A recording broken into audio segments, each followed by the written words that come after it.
بسم اللہ الرحمن الرحیم۔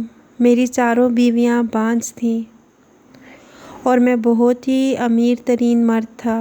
میری عمر 40 سال ہو گئی تھی اور مجھے اولاد کی شدید خواہش تھی۔ ایک دن میرا دوست مجھے کوٹھی پر لے گیا اور کہا کہ یہاں ایک لڑکی پیسے لے کر بچہ پیدا کر دیتی ہے۔ میں راضی ہو گیا۔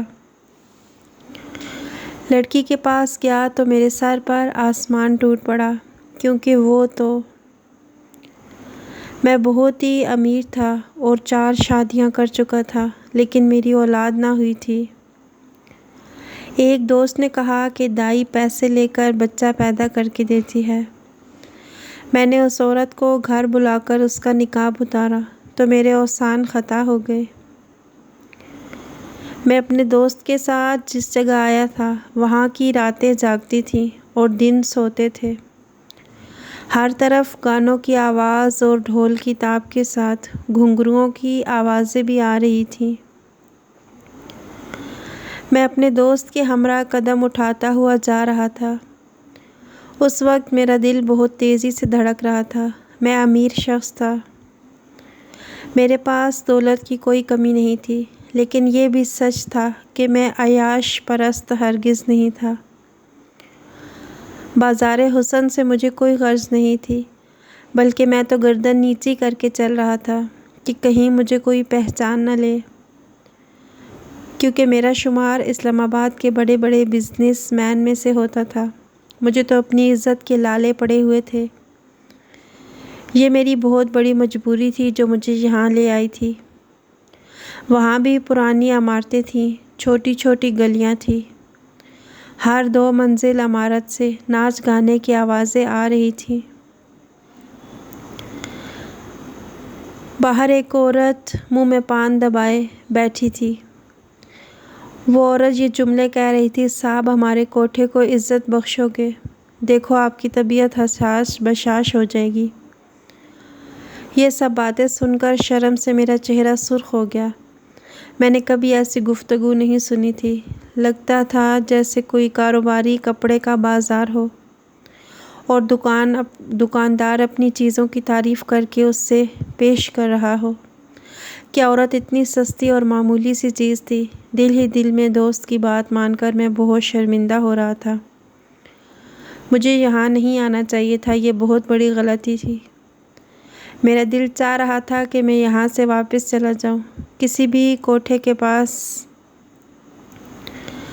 جاتا۔ میرا دوست نعمان میرے ساتھ تھا۔ نعمان نے میرا ہاتھ پکڑا اور اس عمارت کی سیڑھیاں چڑھنے لگا جہاں پر وہ لڑکی تھی جو بچے پیدا کر کے دیتی تھی۔ سیڑھیوں کی دیواروں پر پان کے داغ لگے ہوئے تھے۔ ہم لوگ اوپر آ گئے تو صحن میں سفید سادی قالین بچھی ہوئی تھی اور شراب کی محفلیں سامنے سفید چاندنی پر سخت تکیے پر ٹیک لگائے شائقین ایک لڑکی کا رقص دیکھ رہے تھے۔ وہ لڑکی پاؤں میں گھنگرو پہنے رقص کر رہی تھی۔ سامنے کونے پر ڈالر والے بیٹھے تھے جو الگ سے ہی اپنا مزہ کر رہے تھے۔ سامنے تخت پر ایک ادھیڑ عمر خاتون منہ میں پان لیے اس لڑکی کے رقص کو دیکھتے ہوئے پاؤں پھیلا رہی تھی۔ مجھے وہاں کا ماحول دیکھ کر وحشت سی ہوئی۔ میں نے نعمان سے کہا کہ چلیں یہاں سے، مجھے یہاں کوئی بات نہیں کرنی۔ تو کہنے لگا: ارے پاگل مت بنو، کیوں اتنا گھبرا رہے ہو؟ نعمان نے کہا: تخت پر بیٹھی عورت کو میرے پاس لے کر آؤ۔ وہ شاید نعمان کو جانتی تھی۔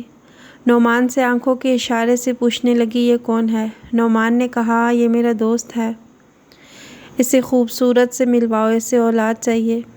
اس نے میرے آنے کی اصل وجہ فوراً بتا دی۔ وہ مجھے دیکھ کر کہنے لگی: بیٹھو میاں یہاں، یوں کھڑے کھڑے تو بات نہیں ہوگی تم سے۔ میں وہاں رکنا نہیں چاہتا تھا، بس میری مجبوری اور بے بسی مجھے یہاں لے آئی تھی۔ میں تخت کے کونے میں بیٹھ گیا۔ وہ کہنے لگی: دیکھو، پیسوں کی کوئی کمی نہیں ہے میرے پاس، پورا سال لڑکی میرے کام کی نہیں رہتی، تیرے بچے کو اپنے پیٹ میں پالے گی تو ظاہر ہے کما کر تو نہیں دے گی نا۔ اس لیے 10 لاکھ لوں گی، آدھی رقم پہلے دینی پڑے گی اور آدھی بعد میں۔ میرا دل اب بھی اندر سے بے چین تھا۔ میں نے ایک نظر نعمان کو دیکھا تو وہ مجھے اطمینان دلانے لگا۔ میں نے کہا کہ میں لڑکی کو یہاں نہیں رکھوں گا۔ وہ کہنے لگی کہ 15 لاکھ۔ میں نے جیب سے چیک بک نکالی اور 15 لاکھ کا چیک اسے دے دیا۔ میرے لیے پیسوں کا کوئی مسئلہ نہیں تھا۔ اس عورت کی آنکھیں پھٹی کی پھٹی رہ گئیں۔ جب اسے میں نے 15 لاکھ دے دیے تو وہ مجھے دیکھ کر مسکرانے لگی۔ اس نے ایک لڑکی کو پکارا، ارے اوے سنڈیلی کہاں مر گئی؟ اس کی ایک پکار پر وہ لڑکی اس کے پاس آ گئی۔ وہ سانولی سی لڑکی، چہرے کے نقوش میں پرکشش تھی۔ وہ کہنے لگی، حسنہ کا گاہک آیا ہے، اسے کہو تیاری پکڑ لے۔ اس سے پہلے کہ وہ لڑکی حکم کی تعمیل کرتی، میں نے اس سے کہا کہ پہلے میں لڑکی کو دیکھنا چاہتا ہوں۔ لڑکی خوبصورت ہونی چاہیے، مجھے بچہ خوبصورت چاہیے۔ اس مالکن نے اس لڑکی کو کہا کہ صاحب کو حسنہ کا دیدار کرواؤ، اور میں لڑکی کے ساتھ چلنے لگا۔ وہ لڑکی مجھے کمرے کے باہر چھوڑ کر چلی گئی۔ پہلی بار میرا دل بڑی زور زور سے دھڑک رہا تھا۔ اس اولاد کی خواہش نے مجھے کہاں جا کر کھڑا کر دیا تھا۔ ایسی حالت تو میری کبھی اپنی بیویوں کے کمرے میں جاتے ہوئے نہیں ہوئی تھی۔ شاید بات ناجائز کی تھی، اور وہ لڑکی اب میرے بچے کو اپنی کوکھ میں جنم دے گی، لیکن یہ ایک بے بسی تھی کہ میں سب کچھ سننے پر مجبور تھا۔ میں نے کمرے پر دستک دی تو اس نے کہا، کون؟ اس نے دروازہ کھولا تو سامنے ایک لڑکی گھونگھٹ نکالے سجی سنوری بیٹھی تھی۔ میں نے بڑی مشکل سے بس اسے ایک نظر دیکھا اور پھر کمرے کا دروازہ بند کر دیا۔ میں اس کے پاس آ کر بیٹھ گیا۔ میں نے اب تک اس کا چہرہ نہیں دیکھا تھا کیونکہ وہ گھونگھٹ نکالے بیٹھی تھی۔ میں اس کے سامنے جا کر بیٹھ گیا، لیکن مجھ میں اتنی ہمت نہیں ہو رہی تھی کہ میں اس کی طرف دیکھوں۔ شاید میرا ضمیر مجھے اس بات کی اجازت ہی نہیں دے رہا تھا، اور وہ اس لیے کہ میں نے آج تک کوئی گناہ نہیں کیا تھا۔ جب مجھے یوں خاموش دیکھا تو وہ لڑکی کہنے لگی، کیا بات ہے صاحب، پوری رات کیا ایسے ہی بیٹھے رہو گے؟ اس لڑکی کی آواز نے مجھے چونکا دیا۔ میں نے بڑی مشکل سے اس کی جانب دیکھا، جو میرے لیے بالکل نامحرم تھی۔ دیکھیے، میں اس کی قیمت دے چکا ہوں۔ میں نے بمشکل ہی اپنے ہاتھوں سے اس کا گھونگھٹ اٹھایا، اور جیسے ہی میں نے اس کے چہرے کی طرف دیکھا تو میرے ہوش اڑ گئے۔ وہ تو ایک دولت مند امیر کبیر شخص تھا، باپ دادا کی کروڑوں کی جائیداد کا وارث۔ میری بدقسمتی یہ تھی کہ میں بے اولاد تھا، میں خاندانی رئیس تھا۔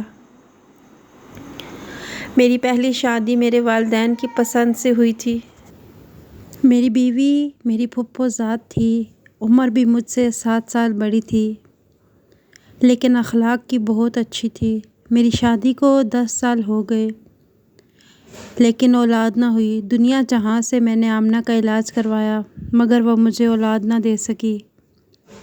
میں نے بھی اپنے سارے ٹیسٹ کروائے، کہیں مجھ میں کوئی کمی نہ ہو، لیکن میری بیوی بانجھ تھی۔ 10 سال کا عرصہ گزرنے کے بعد میں نے آمنہ سے کہا کہ مجھے دوسری شادی کرنی ہے، کیونکہ مجھے اولاد چاہیے۔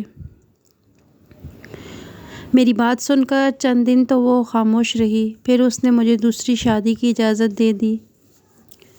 لیکن پھر تو وقت ایسے ہی گزرنے لگا، جیسے تیسے 5 سال بعد میں نے اپنی 4 بیویوں کے ساتھ گزارا کیا، لیکن میری اولاد نہ ہوئی۔ 25 سال میری شادی شدہ زندگی کے ہو چکے تھے۔ میری عمر اب 40 سال کی ہو گئی۔ میں اپنی بیویوں کا علاج کروا کے تھک چکا تھا۔ نہ جانے کیا مسئلہ تھا کہ ہر بار میری رپورٹ بھی کافی صحیح آتی، بس بیویاں ہی صلاحیت نہیں رکھتی تھیں۔ کبھی کبھی میری عقل اس بات کو تسلیم ہی نہیں کر پاتی۔ اگر مسئلہ 1-2 بیویوں میں ہوتا تو بات سمجھ میں آتی، 4 بیویوں میں ایک ہی مسئلہ تھا۔ بہرحال اب میں 5ویں شادی نہیں کر سکتا تھا، اس لیے مجھے ایک بیوی کو چھوڑنا تھا، لیکن میری ساری بیویاں ہی نیک اور بہت اچھے اخلاق کی مالک تھیں۔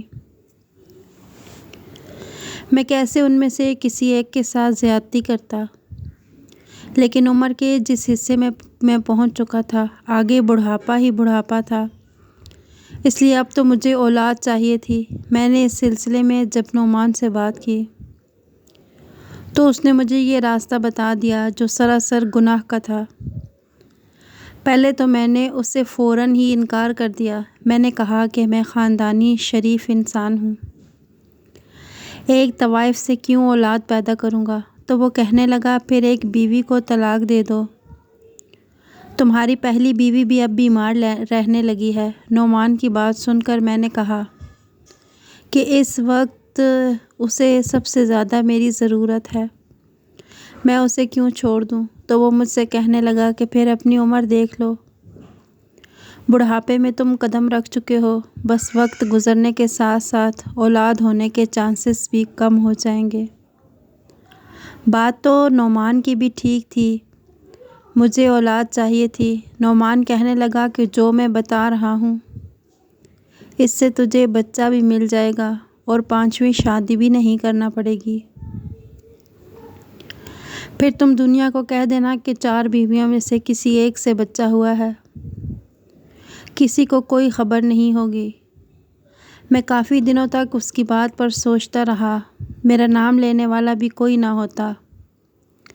پہلے تو میں اپنی بیویوں سے مشورہ کرتا ہوں، لیکن ظاہر ہے مجھے کبھی بھی ایسا مشورہ نہیں دیں گی۔ میں بے حد پریشان تھا۔ انہی دنوں میں اپنی اولاد کے حصول کے لیے بھی بہت پریشان تھا، اور دوسری طرف میری پہلی بیوی پہلے سے بھی زیادہ بیمار رہنے لگی تھی۔ میں نے اپنی باقی بیویوں سے اجازت لی اور زیادہ وقت میں پہلی بیوی کو ہی دینے لگا تھا، لیکن میری پہلی بیوی میں یہ بات تھی کہ اسے لڑائی جھگڑا بالکل بھی پسند نہیں تھا۔ میری ساری بیویاں آپس میں مل جل کر رہتی تھیں۔ پھر میرے شادی کے معاملے میں اب تک کم عمر لڑکی کا انتخاب نہیں کیا تھا۔ میرے باپ کی تینوں بیویاں بھی اچھی عمر کی تھیں، کوئی یتیم تو کوئی بے سہارا۔ میں نے بھی شادی ایسی ہی لڑکیوں سے کی تھی تاکہ انہیں سہارا بھی مل جائے اور مجھے اولاد بھی۔ لیکن قسمت کا عجیب ہی کھیل تھا کہ چاروں ہی بیویوں میں مسئلہ تھا، لیکن میرے میں کوئی مسئلہ نہیں تھا۔ میں بے حد پریشان تھا۔ میں کسی بھی بیوی کو چھوڑنا نہیں چاہتا تھا، لیکن نعمان نے راستہ بتا دیا، اس سے بھی میرا دل نہیں مان رہا تھا۔ لیکن بہت سوچ بچار کے بعد آخر کار میں اس فیصلے پر پہنچ گیا کہ نعمان کی بات مان لوں، اس میں کوئی حرج نہیں۔ اس لیے میں اس کے ساتھ کوٹھے پر آ گیا، لیکن جب میں نے اس لڑکی کو دیکھا تو میرے ہوش اڑ گئے۔ میں اسے دیکھتے ہی کمرے سے باہر نکل گیا، پھر اس کوٹھے پر نہیں رکا۔ نعمان نے مجھے پکارا اور پکارتا رہ گیا، پوچھتا رہا کہ علی تمہیں کیا ہو گیا ہے، لیکن میں نے اسے کوئی جواب نہیں دیا۔ تیز قدموں سے اس بازار حسن سے نکل کر اپنی گاڑی میں بیٹھ گیا۔ میں نے نعمان کے آنے کا انتظار نہیں کیا تھا۔ ڈرائیور سے کہا کہ گھر چلو، اور راستوں میں بے چینی سے میں کاٹتا گیا۔ ایک پل بھی مجھے چین نہیں آ رہا تھا۔ گھر آ کر میری بے چینی بدستور قائم تھی۔ میں آج کسی بھی بیوی کے کمرے میں نہیں جا پایا تھا۔ ڈرائنگ روم میں بیٹھا سگریٹ پیتا رہا۔ آدھی رات گزر گئی اور میرے دماغ کی الجھن بننے لگی تھی۔ جب میری پہلی بیوی میرے روم میں آ گئی، مجھے کہنے لگی، علی کیا بات ہے، آپ سوئے نہیں؟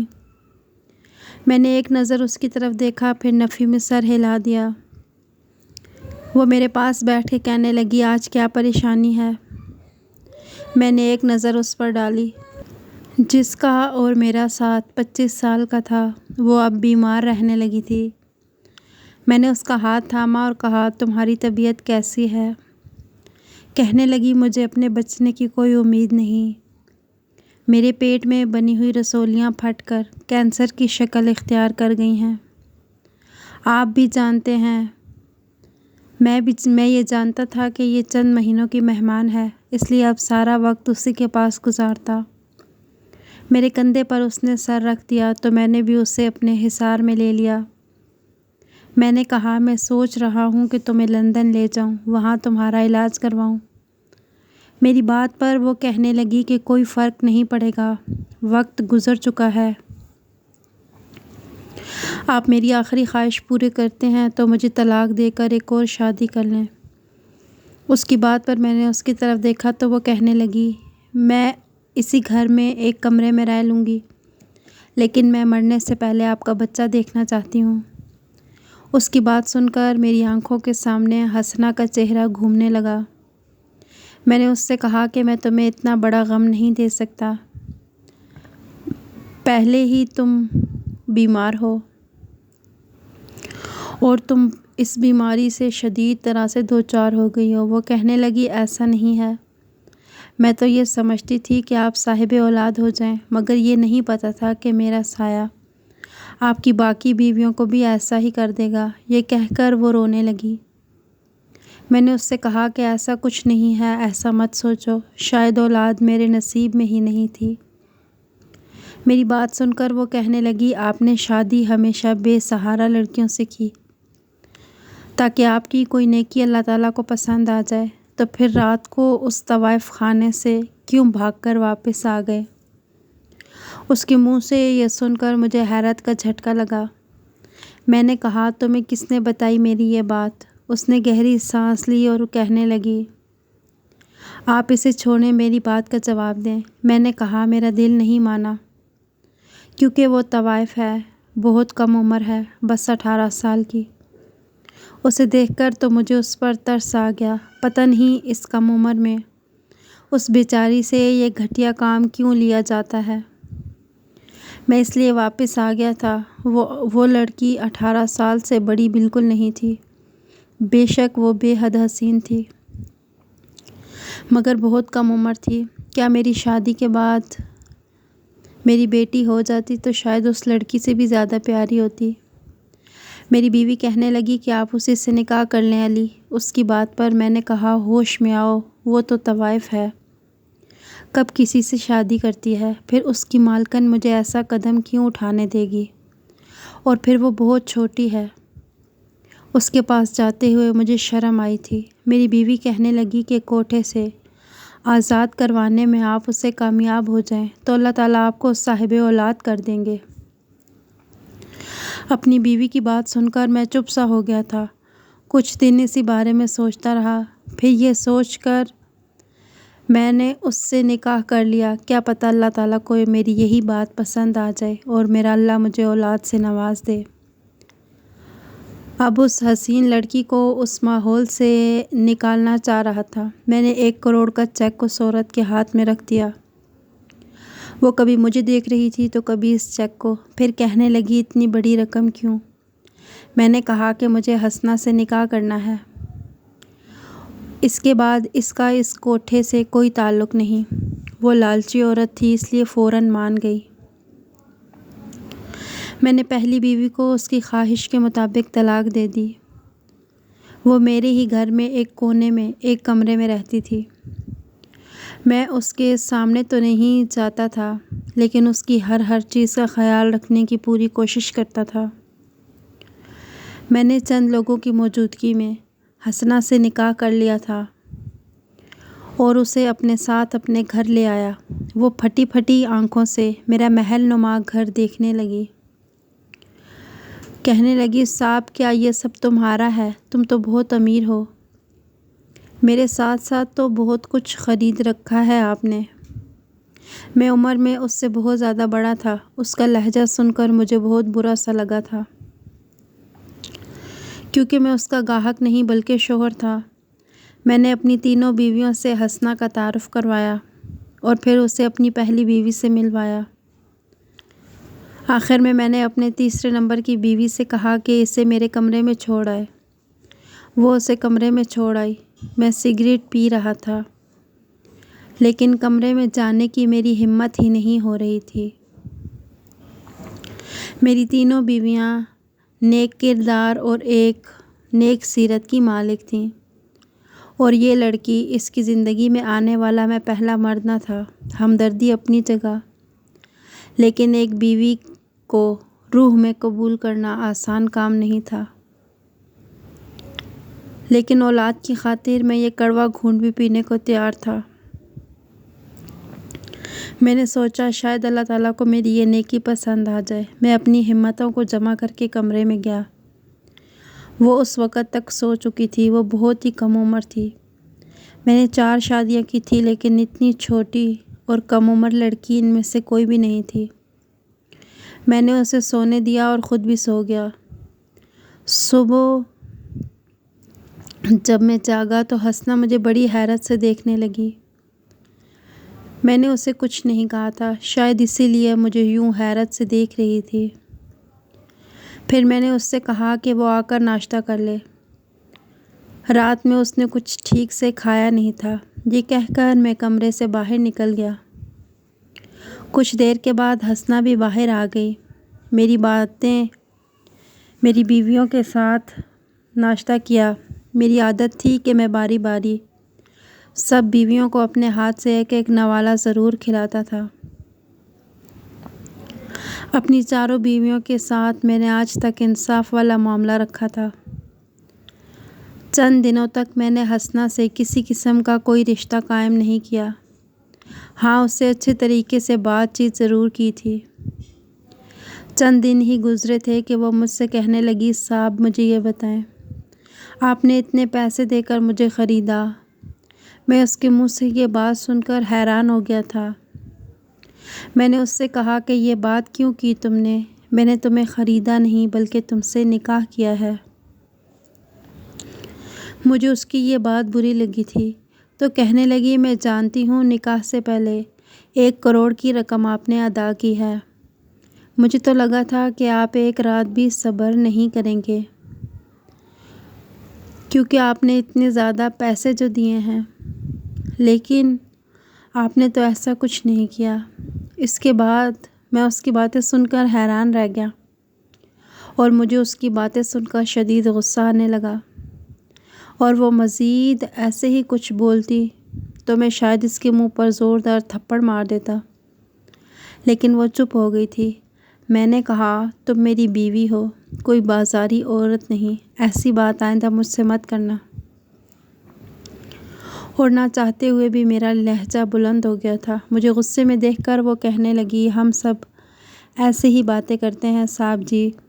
میں نے تو ہوش سنبھالتے ہی مرد کے ایسے ہی رخ دیکھے، نوچ کھانے والے، جنونی، بربریت کا نشانہ بنانے والے۔ مجھے بہت حیرت ہوتی ہے آپ کیسے مرد ہو جس نے میری سب سے بڑی قیمت ادا کی، لیکن مجھے پہلی رات سے اب تک سکون سے سونے دیا۔ مجھے بہت حیرت ہوئی ہے، ورنہ تو مجھے بخار میں بھی کوئی نہیں بخشتا تھا۔ یہی کہتے تھے کہ تیری قیمت اس لیے نہیں بھری کہ تیرے بخار کا لحاظ کریں۔ یہ کہتے ہوئے اس کی آنکھوں سے آنسو گرنے لگے تھے۔ اس نے مجھے اپنے بازو دکھائے جو پوری طرح سگریٹ کی نشانات سے جلے ہوئے تھے۔ ایسی بے بسی دیکھ کر میں نے زور سے آنکھیں بند کر لیں۔ وہ کہنے لگی، یہ دیکھیں، آپ تو میرے ساتھ یہ سب کرتے ہیں، میں نے تو آج تک ایسے مرد کو کبھی نہیں دیکھا۔ آپ سب سے الگ ہی مرد ہو، مجھے خرید کر بھی آپ نے مجھے استعمال نہیں کیا۔ میں نے کہا کہ تم میری بیوی ہو اور اللہ تعالیٰ نے بیوی کے ساتھ نرمی کا معاملہ کرنے کا حکم دیا ہے، اور تم ہو بھی کم عمر، نازک سی۔ میں سمجھ نہیں پا رہا تھا کہ میں تمہارے پاس آؤں کیسے۔ بہرحال ایک رات میں حسنہ کے وجود پر لگے زخم دیکھ کر میرا دل بری طرح سے کٹنے لگا تھا۔ 18 سال کی لڑکی کے ساتھ جو ظلم کیے گئے تھے بالکل غیر انسانی تھے۔ بہرحال وقت کے ساتھ ساتھ حسنہ کے زخم بھرنے لگے اور وہ اپنے منہ سے کہتی تھی، آپ نے مجھ سے نکاح کر کے مجھے بہت بڑی خوشی دی ہے۔ وہ میری محبت سے بہت زیادہ متاثر تھی۔ آہستہ آہستہ اس کی زبان بھی ٹھیک ہو گئی تھی۔ وہ اب مجھ سے ادب سے بات کرنے لگی تھی۔ شادی کے چند مہینے بعد ہی مجھے وہ خوشخبری مل گئی تو میں رب کے حضور سجدے میں رو رو کر شکر ادا کرنے لگا۔ 9 مہینے تک میں نے حسنہ کا بہت خیال رکھا، بلکہ اسے بستر سے پاؤں تک نیچے کرنے نہیں دیا۔ لیکن جب ڈیلیوری کا وقت قریب آیا تو میں لیبر روم کے باہر بہت ہی بے چینی سے چکر کاٹ رہا تھا۔ جب ڈاکٹر باہر آئی اور مجھ سے کہنے لگی کہ آپ کی بیوی کی حالت ٹھیک نہیں، یا تو ہم ماں کو بچا سکتے ہیں یا بچے کو، یہ سن کر تو میرے ہوش ہی اڑ گئے تھے۔ اتنے عرصے کے بعد مجھے اولاد کی خوشی مل رہی تھی، لیکن میرے سامنے ایک آزمائش کھڑی تھی۔ اس وقت میری حالت کیا تھی اور کیا ہو سکتی تھی، یہ وہی شخص جان سکتا ہے جس پر یہ سب بیتی ہو۔ میں نے اپنی آنکھیں بند کر لیں اور میں نے کہا کہ آپ ماں کو بچا لیں، بچے کا اللہ مالک ہے۔ وہ لیڈی ڈاکٹر اندر چلی گئی اور میری آنکھوں سے آنسو بہنے لگے تھے۔ بے شک میری پہلے سے 3 بیویاں تھیں، لیکن میں اپنی خواہش کی خاطر کسی کی جان لینے کا سوچ بھی نہیں سکتا تھا۔ میرے آنسو میرے اپنے بس میں نہیں تھے، اس لیے وہ بہنے لگے تھے۔ کچھ ہی دیر بعد لیڈی ڈاکٹر باہر آئی۔ میں نے اس سے پوچھا کہ میری بیوی کیسی ہے، تو وہ کہنے لگی کہ ماں اور بیٹا دونوں ہی خطرے سے باہر ہیں۔ یہ سن کر تو مجھے بہت ہی حیرت کا جھٹکا لگا تھا۔ میں بہت زیادہ خوش ہوا تھا جب نرس نے میرے ہاتھوں میں میرے بیٹے کو ڈالا۔ میں نے اسے سینے سے لگا لیا اور میں پھوٹ پھوٹ کر رونے لگا۔ میرے رب تعالیٰ نے مجھ سے میرے صبر کا بہترین انعام دیا تھا۔ بے شک اللہ تعالیٰ اپنے بندوں پر زیادہ بوجھ نہیں ڈالتا جو وہ اٹھا نہ سکیں۔